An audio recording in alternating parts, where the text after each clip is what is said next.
En el mensaje anterior hablamos de la primera y segunda palabra del Señor Jesús desde la cruz. En el mensaje de hoy hablaremos de la tercera, cuarta y quinta palabra del Señor Jesús desde la cruz.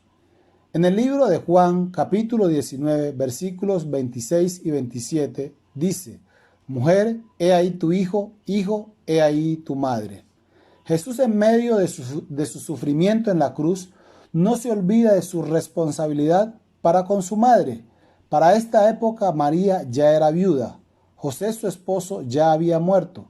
Los hijos de José y María que se mencionan en la Biblia, por ejemplo, en el libro de Mateo capítulo 13, versículos 55 y 56, y Marcos 6, versículo 3, no creían que Jesús era el Cristo, mientras que su madre sí creía en él como el Mesías, y era una de sus seguidoras, de sus discípulos, que le seguía en ese momento junto con el discípulo amado, el cual sabemos que era Juan. Jesús, como su hijo mayor, al saber que su padre José no estaba y que él pronto partiría, que sus hermanos no le seguían y que su madre sí, le asigna su responsabilidad del cuidado de su madre a un discípulo de su confianza. Eso no quería decir que sus otros hermanos, hijos de María, no se responsabilizaran de ella. El punto aquí es que Jesús está garantizando el cuidado de su madre con alguien que es de su entera confianza. En tiempos de Jesús era un gran honor para un discípulo que se le concediera un lugar en la familia de su maestro. Muchos discípulos le decían padre a sus maestros. Para Juan era un gran privilegio que el Señor Jesús le diera tal lugar de honor. Aparte de la gran responsabilidad del Señor Jesús para con su madre y de la inclusión de Juan en la familia del Maestro, esta tercera palabra de Jesús desde la cruz tiene una gran enseñanza para todos nosotros en el día de hoy. Esta escena es vista como el legado. Este episodio nos enseña del autocuidado que debemos tener los unos para con los otros. Y es que mi responsabilidad no es solo cuidar de mi familia cercana, sino también de mi prójimo, de mi hermano en general. Jesús, con este cuadro, no solo nos está enseñando a cuidar de nuestro cónyuge, hijos y demás familiares, sino también de nuestros vecinos, compañeros de trabajo, prójimo en general, enemigos si es necesario, de cuidar de todos. Hay muchos pasajes en la Biblia que nos hablan del autocuidado entre nosotros. Vamos a leer un maravilloso pasaje que se encuentra en Romanos capítulo 12, versículos 9 al 21. Romanos 12, 9 al 21 dice de la siguiente manera: el amor sea sin fingimiento, aborrecer lo malo, seguir lo bueno. Amaos los unos a los otros con amor fraternal. En cuanto a honra, prefiriéndoos los unos a los otros. En lo que requiere diligencia, no perezosos, fervientes en espíritu, sirviendo al Señor. Gozosos en la esperanza, sufridos en la tribulación, constantes en la oración, compartiendo para las necesidades de los santos, practicando la hospitalidad. Bendecid a los que os persiguen, bendecid y no maldigáis. Gozaos con los que se gozan, llorad con los que lloran. Unánimes entre vosotros, no altivos, sino asociándoos con los humildes. No seáis sabios en vuestra propia opinión. No paguéis a nadie mal por mal. Procurad lo bueno delante de todos los hombres. Si es posible, en cuanto dependa de vosotros, estad en paz con todos los hombres. No os venguéis vosotros mismos, amados míos, sino dejad lugar a la ira de Dios.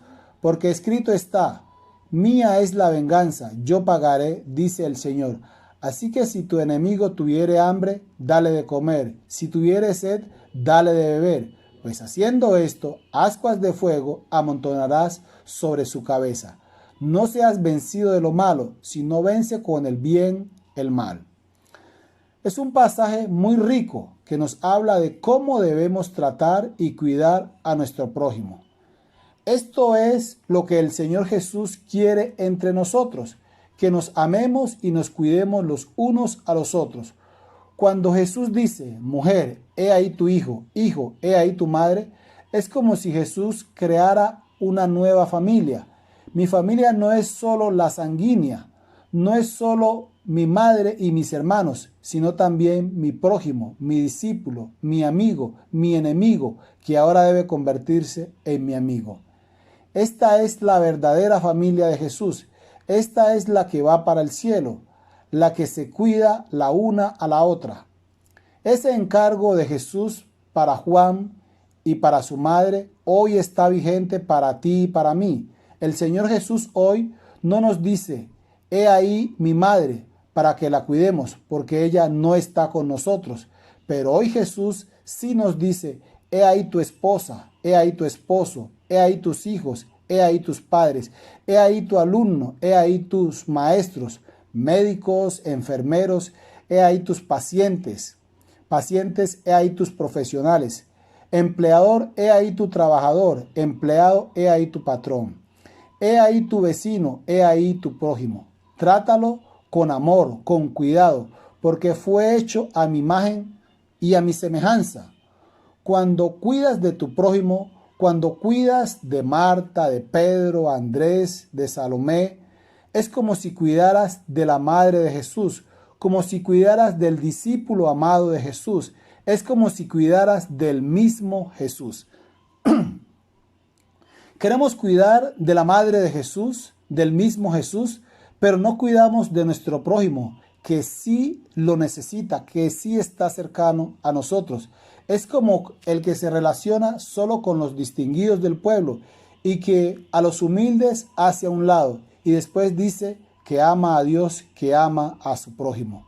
Cuando Jesús venga por segunda vez a la tierra, va a ser el siguiente juicio que se menciona en Mateo capítulo 25, versículos 31 al 46. Mateo 25, 31 al 46 dice lo siguiente: cuando el Hijo del Hombre venga en su gloria y todos los santos ángeles con él, entonces se sentará en su trono de gloria y serán reunidas delante de él todas las naciones, y apartará los unos de los otros como aparta el pastor las ovejas de los cabritos, y pondrá las ovejas a su derecha y los cabritos a su izquierda. Entonces el rey dirá a los de su derecha: venid benditos de mi Padre, heredad el reino preparado para vosotros desde la fundación del mundo, porque tuve hambre y me diste de comer, tuve sed y me diste de beber, fui forastero y me recogisteis, estuve desnudo y me cubristeis, enfermo y me visitasteis, en la cárcel y vinisteis a mí. Entonces los justos le responderán diciendo: Señor, ¿cuándo te vimos hambriento y te sustentamos, o sediento y te dimos de beber? ¿Y cuándo te vimos forastero y te recogimos, o desnudo y te cubrimos? ¿O cuándo te vimos enfermo o en la cárcel y vinimos a ti? Y respondiendo el rey les dirá: de cierto os digo que en cuanto lo hicisteis a uno de estos mis hermanos más pequeño, a mí lo hicisteis. Entonces dirá también a los de la izquierda: apartaos de mí, malditos, al fuego eterno, preparado para el diablo y sus ángeles, porque tuve hambre y no me disteis de comer, tuve sed y no me disteis de beber, fui forastero y no me recogisteis, estuve desnudo y no me cubristeis, enfermo y en la cárcel y no me visitasteis. Entonces también ellos le responderán diciendo: Señor, ¿cuándo te vimos hambriento, sediento, forastero, desnudo, enfermo o en la cárcel y no te servimos? Entonces le responderá diciendo: de cierto os digo que en cuanto no lo hicisteis a uno de estos más pequeños, tampoco a mí lo hicisteis. E irán estos al castigo eterno y los justos a la vida eterna. Servir a Jesús tiene que ver con servir al prójimo. Muchos decimos: Dios te amo, te alabo, te sirvo, y al mismo tiempo odiamos y maltratamos a nuestro prójimo.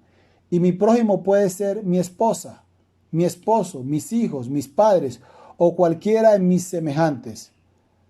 Los de la izquierda le dirán: Señor, pero ¿cuándo te vimos hambriento, sediento, desnudo, enfermo o con necesidad y no te la suplimos?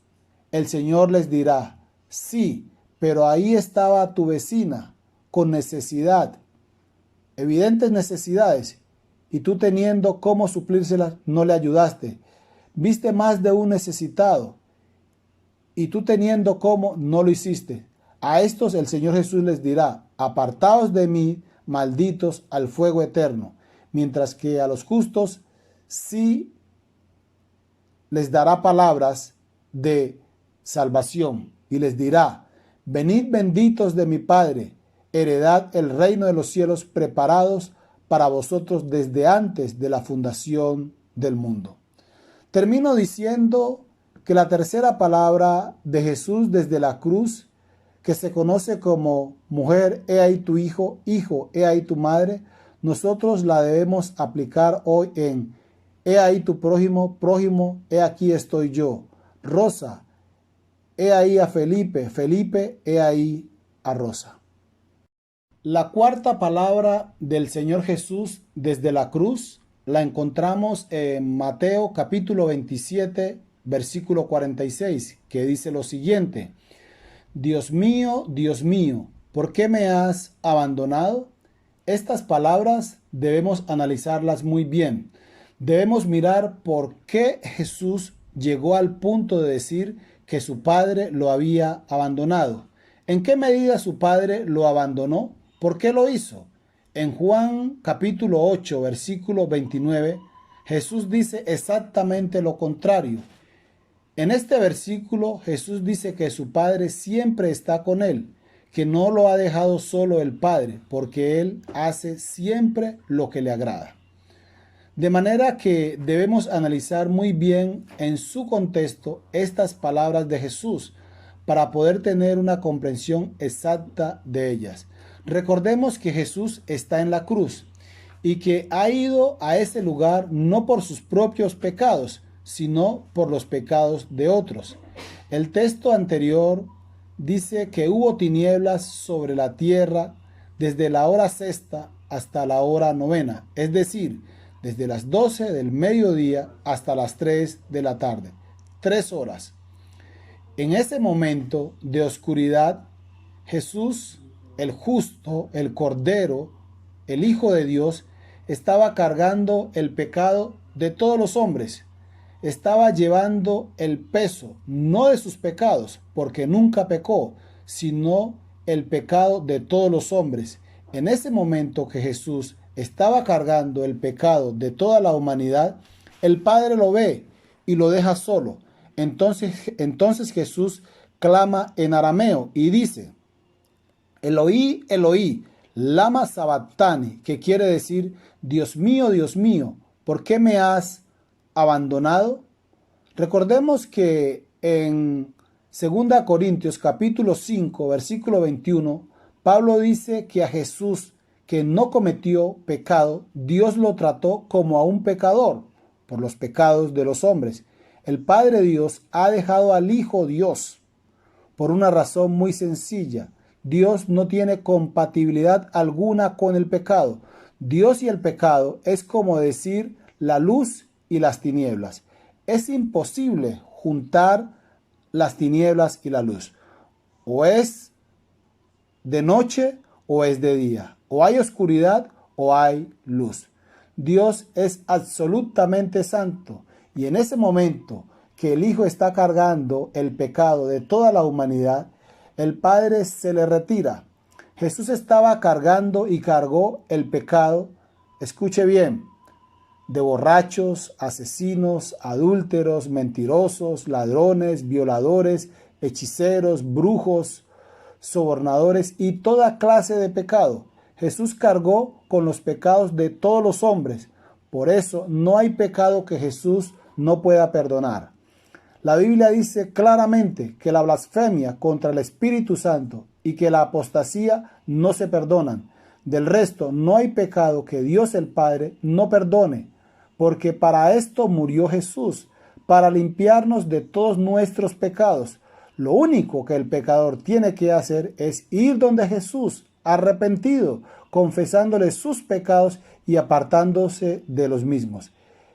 Evidentemente, Jesús es Dios, Jesús es santo, nunca pecó. El hecho de que haya cargado nuestros pecados y de que el Padre lo haya abandonado por nuestros pecados no quiere decir que Él tenga relación alguna con el pecado. Está en esas circunstancias no por el pecado de Él mismo, sino por el pecado de otros. Otros lo han llevado a esa circunstancia de sufrimiento, de abandono de su Padre, de esa relación y comunión que siempre había tenido con su Padre. Cuando Jesús estaba ante Pilato y cuando estaba en la cruz, todos lo abandonaron, menos el Padre. El Padre nunca lo había abandonado. Lo abandona ahora que está llevando el pecado de toda la humanidad. El pecado es el mayor mal de la raza humana.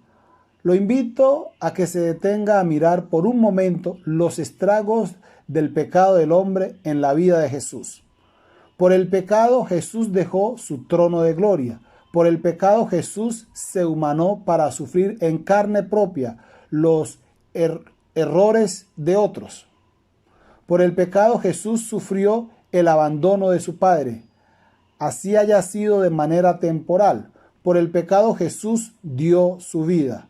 Mi amado, por eso es que la Biblia predica con suficiente claridad que no hay otro Salvador, no hay otro que nos pueda presentar justos y sin mancha delante de Dios el Padre, por una razón sencilla y fundamental. Nadie más, ningún otro padeció para quitar nuestros pecados y declararnos santos y sin mancha delante de Dios el Padre.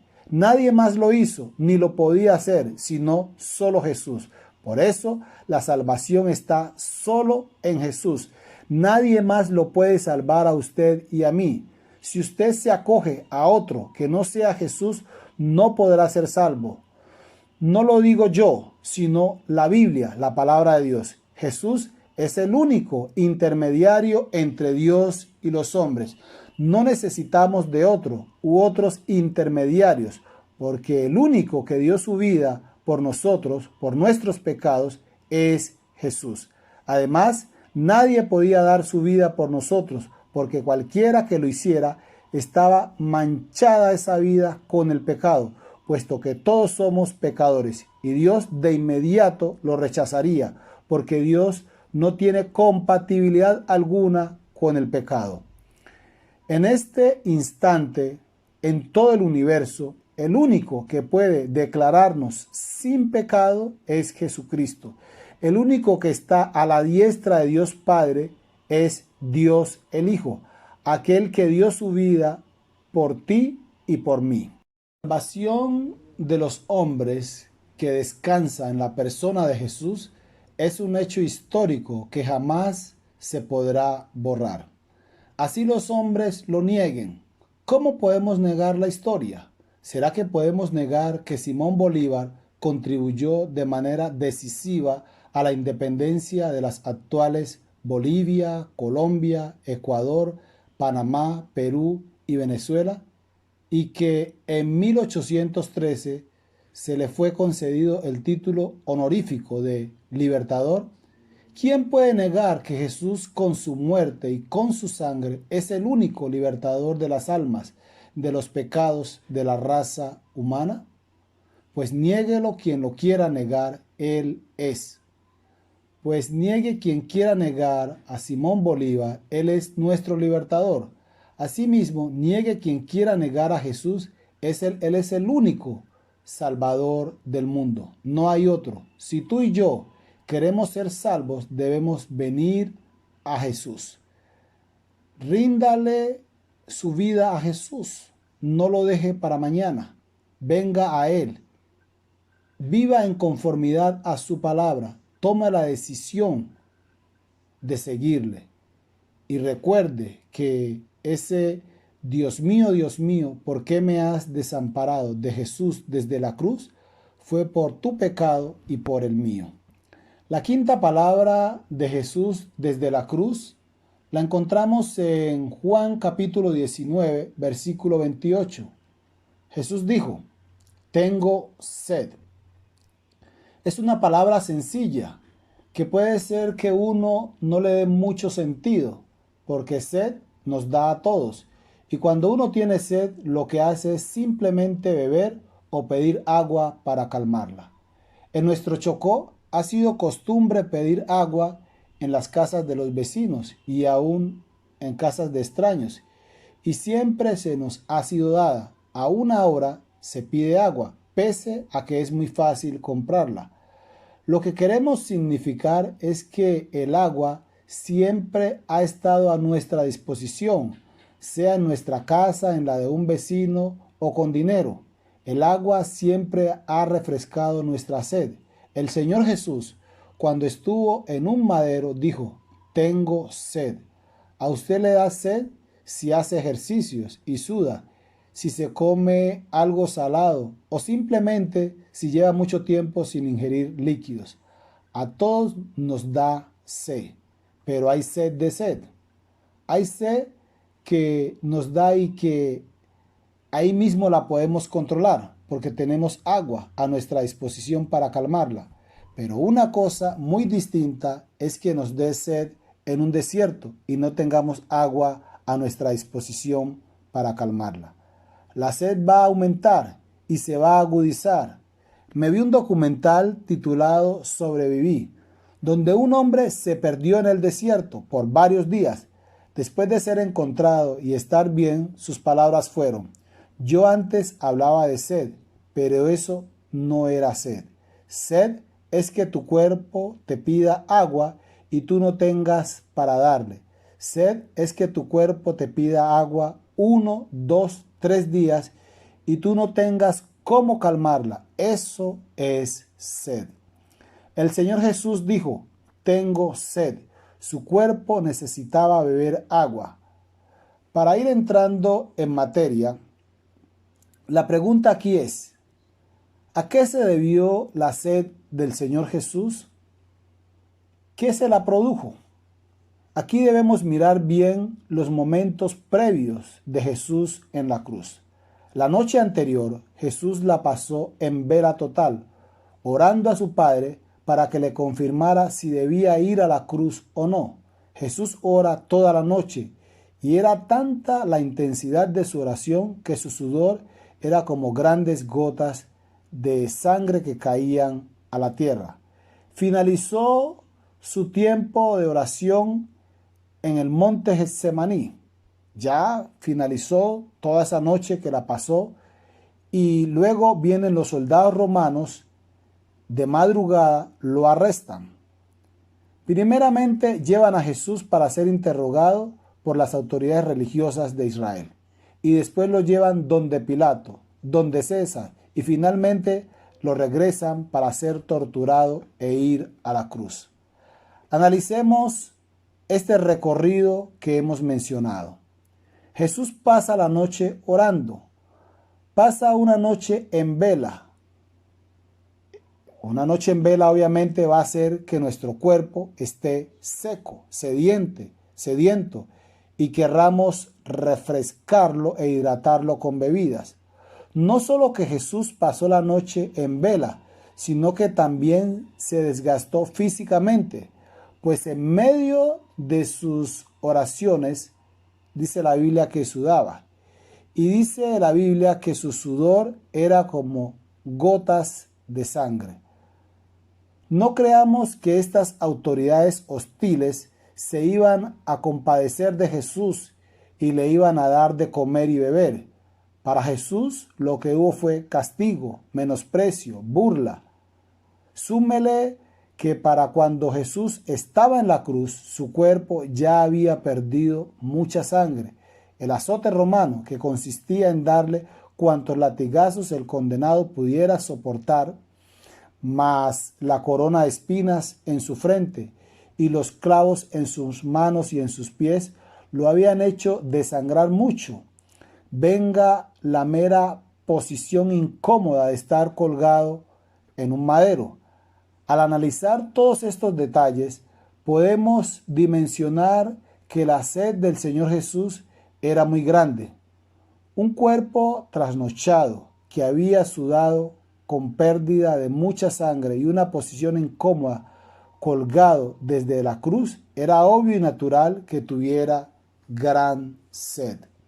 Jesús dice, tengo sed. ¿Y sabe cuál es la respuesta para su sed? Una esponja empapada de vinagre. En ese momento el Señor Jesús no tuvo cómo calmar su sed. Usted y yo podemos abrir la nevera y sacar agua y refrescar nuestra sed. El Señor Jesús se tuvo que conformar con esa amarga bebida. ¿Usted sabe por quién soportó Jesús todo esto? Solamente lo hizo por usted y por mí. Fueron muchos los sufrimientos de Jesús para salvarte a ti y para salvarme a mí. Jesús hoy no tiene sed en su cuerpo, sino que tiene sed de ti y de mí. Jesús te anhela. Quiere que tú disfrutes del sacrificio que le tocó vivir. Quiere que tú te beneficies de la sed que soportó, estando clavado en esa cruz. Jesús tiene sed de que tú seas su discípulo. Jesús quiere que tú vengas a refrescar y a saciar tu sed espiritual. Jesús es la única agua espiritual que puede calmar la sed espiritual del hombre. Nadie más te puede calmar tu sed, sino solo Él. El Señor Jesús padeció de sed por ti. Y Jesús tiene sed de que tú vengas a Él y le rindas tu vida. Mi pregunta es, ¿tú tienes sed de Jesús? ¿Tú anhelas a Jesús? ¿Tú quieres refrescar tu sed en Él? Si usted de verdad tiene sed de Jesús, ríndale su vida a Él. Cambie su manera de vivir por la que Él ha diseñado en su palabra. El Señor Jesús dice en Juan capítulo 7 versículos 37 y 38, si alguno tiene sed, venga a mí y beba. El que cree en mí, como dice la Escritura, de su interior correrán ríos de agua viva. Si usted quiere saciar su sed espiritual, venga a Jesús. Él sufrió físicamente para que usted no padezca de sed espiritual. La sed del Señor Jesús desde la cruz fue por ti y por mí. Tú y yo somos los que decidimos si le aceptamos a Él o no. Tú y yo fuimos los que le llevamos a esa cruz y que Él padeciera de sed. Decidimos si este sacrificio fue en vano o no. Si tú no te acoges a Jesús y no vas a Él a calmar tu sed, el sacrificio de Jesús para ti será en vano. No tendrá ningún valor. No podrás ser salvo. En el próximo mensaje, Dios mediante, veremos la sexta y séptima palabra del Señor Jesús desde la cruz. Dios te bendiga.